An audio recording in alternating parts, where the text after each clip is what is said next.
যান বাংলাদেশে, পাকিস্তান চলে যান, এখানে নামাজ পড়ুন, কেউ বলবে না। এখানে চলবে না এইসব। সরকার পাল্টে গেছে, লোক পাল্টে যায়, জানে এগুলো বন্ধ করবো বলে, আর বন্ধ হবেই, জেনে রাখুন।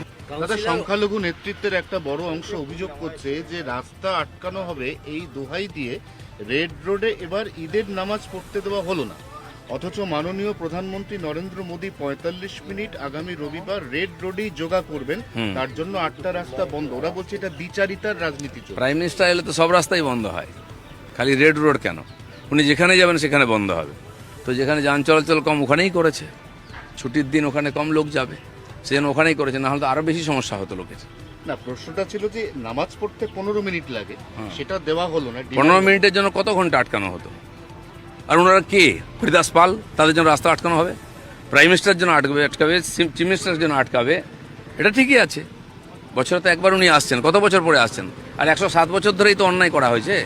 এক বছরে এমনি দম বন্ধ হয়ে যাচ্ছে। যান বাংলাদেশে, পাকিস্তান চলে যান, এখানে নামাজ পড়ুন, কেউ বলবে না। এখানে চলবে না এইসব। সরকার পাল্টে গেছে, লোক পাল্টে যায়, জানে এগুলো বন্ধ করবো বলে, আর বন্ধ হবেই, জেনে রাখুন। এই ভিডিওতে প্রকাশিত সমস্ত সংবাদ এবং তথ্য বিভিন্ন সূত্রের উপর ভিত্তি করে পরিবেশন করা হয়েছে। আমাদের লক্ষ্য বস্তুনিষ্ঠ সংবাদ প্রচার করা। কোনো ঘটনার দ্বারা কাউকে ব্যক্তিগতভাবে আঘাত করা আমাদের উদ্দেশ্য নয়।